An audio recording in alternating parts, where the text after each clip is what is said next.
सभी डीएलएड छात्र छात्राओं को गुड मॉर्निंग।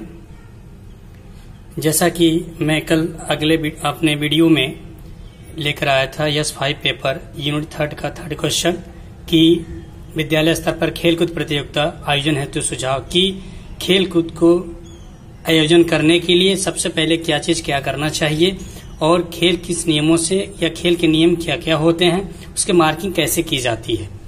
तो मैं कल आपको एथलेटिक्स खेल के बारे में, मार्किंग के बारे में, उसके बाद वो कैसे आयोजित किया जाएगा उसके बारे में बताया था। आज उन्हीं में से कबड्डी का है। तो सबसे पहले मैं कबड्डी के बारे में आपको बता दूं कि कबड्डी भारत का लोकप्रिय गेम है। ये बहुत प्राचीन गेम है। कबड्डी भारत के उपमहाद्वीप में खेली जाती है। कबड्डी को भारत में कई नामों से जानते हैं। उत्तर भारत में इसे कबड्डी का नाम दिया जाता है। दक्षिण भारत में इसे चेड़ू गुड़ू के नाम से जाना जाता है। पूर्व भारत में हु तुतु के नाम से जानते हैं। यह खेल भारत के अलावा नेपाल, श्रीलंका, बांग्लादेश, यहाँ तक कि बांग्लादेश का यह राष्ट्रीय खेल है। ये तो आपको हो गया सामान्य जानकारी। अब आते हैं कबड्डी के खेल के नियम क्या होते हैं। तो सबसे पहले तो हमें ये जानने की जरूरत है कि कबड्डी की जो मार्किंग होती है वो 2 प्रकार की जाती है या 2 प्रकार के फील्ड बनाए जाते हैं। पहला जो होता है वो बालक वर्ग के लिए और सीनियर महिला वर्ग के लिए अलग माप होता है। उसके बाद जो हमारा सीनियर बालक होते हैं या सामान्य बालक होते हैं उनके लिए अलग मार्क होता है। तो हम उस नियम के बारे में जानते हैं। जैसे सबसे पहले तो मैंने आपको अभी बताया कि सीनियर और जूनियर के लिए अलग अलग कबड्डी का खेल का मैदान का माप होता है। सेकेंड में आते हैं खेल। यह खेल समूह और दल में खेला जाता है। प्रत्येक टीम और दल में 12 खिलाड़ियों का चयन किया जाता है। यह चयन करने का तरीका जो होता है वो आयु और वजन के अनुसार की जाती है। लेकिन जब खेल स्टार्ट किया जाता है और मैदान में 7 प्लेयर ही उतरते हैं, बाकी जो 5 प्लेयर होते हैं वो रिजर्व में रखे जाते हैं कि खेल के दौरान जो 7 प्लेयर हमारे उतरते हैं उनको खेल के दौरान किसी प्रकार की चोट अगर कोई समस्या आ जाती है तो उसमें रिफ्लेक्स करते हैं, उसमें रिजर्व प्लेयर को उतारते हैं और चोटिल प्लेयर या समस्यात्मक प्लेयर को बाहर बैठाते हैं। यह प्रक्रिया हम खेल के दौरान 3 बार कर सकते हैं। उसके बाद यह खेल 40 मिनट का होता है। इस खेल को हम 2 पालियों में खेलते हैं, 20-5-20 कि 20 मिनट का खेल होने के बाद 5 मिनट का रेस्ट देते हैं, फिर उसके बाद 20 मिनट का खेल होता है। खेल के दौरान हम प्रत्येक पाली में 2 टाइम आउट लेते हैं जिसे कहते हैं स्ट्रेटजी टाइम आउट। खेल के दौरान प्रत्येक टीम अथवा दल की जर्सी अलग अलग कलर की होगी। प्रत्येक टीम के खिलाड़ी के जर्सी के पीछे उनका नाम और उनका जर्सी नंबर, जो नंबर उनका होगा 9 इंच से लेके 12 इंच के एक वृत्ताकार गोले में उनका नाम अंकित रहेगा एक वृत्त में। उसके बाद आता है इस खेल में सफल एवं स्वच्छ तरीके से सफल बनाने के लिए 7 से 8, कम से कम 6 और मैक्सिमम 8 निर्णायकों की भूमिका होती है, जिसमें आपके 2 on field umpire, 2 linesman, 1 time scorer, 1 scorer और 2 टीवी अंपायर होते हैं। जो खिलाड़ी कांट अथवा रेड करते हैं उन्हें रेडर कहा जाता है। जो खिलाड़ी रक्षा पंक्ति करते हैं उन्हें एंटी रेडर या स्टॉपर कहा जाता है। इस खेल में भाग लेने वाले खिलाड़ियों का चयन पहले मैं आपको बता चुका हूं कि आयु और वजन के अनुसार किया जाता है। अब यहां पर आते हैं कि रेड जो व्यक्ति कांट करके जाता है वो कितने प्रकार के स्किल का प्रयोग कर सकता है या करता है या किया जाता है।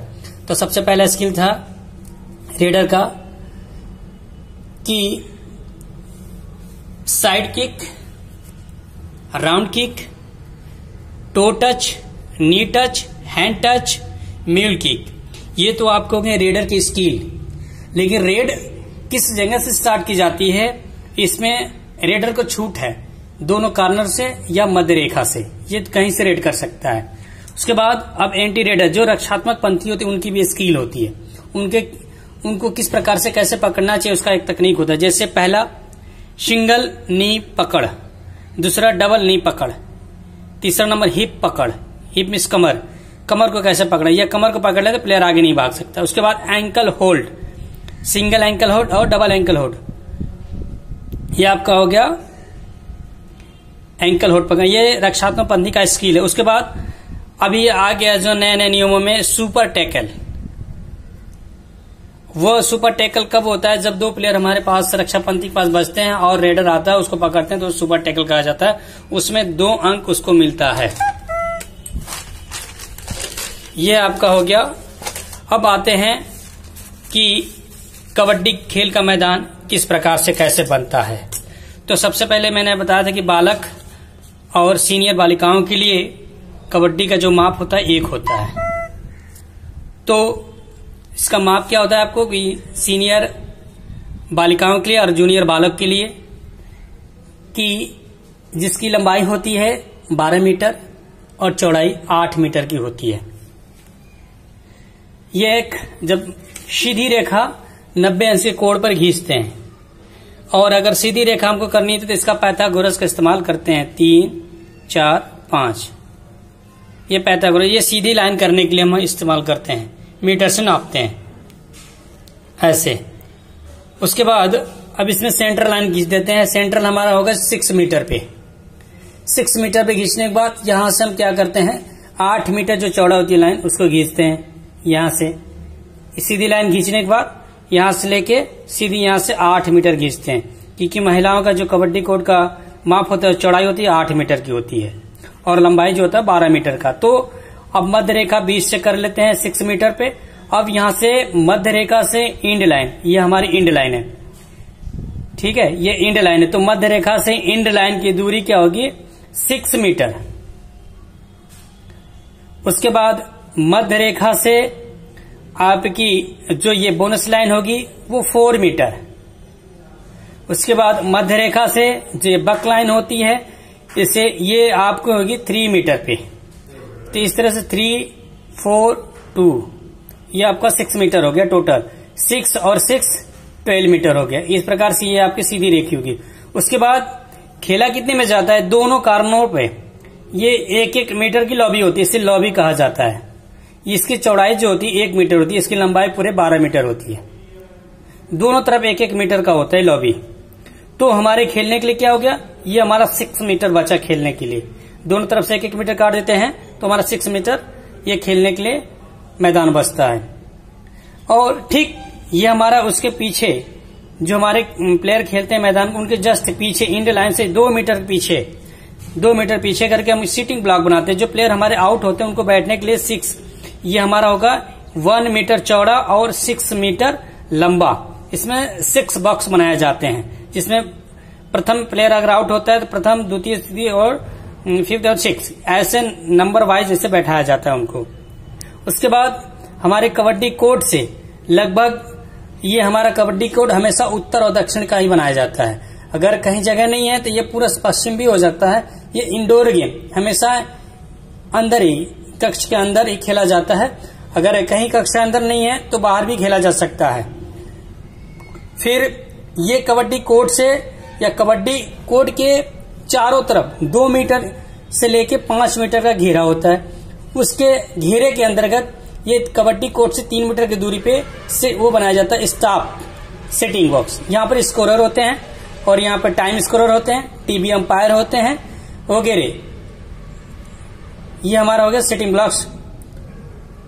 तो ये हमारा उसका कबड्डी बालक वर्ग का होता है। सीनियर बालिकाओं के लिए ऐसी में क्या करते हैं कि जनरल का अगर देखना है तो इसकी लंबाई 13 मीटर हो जाती है और इसकी चौड़ाई जो होती है 10 मीटर हो जाती है।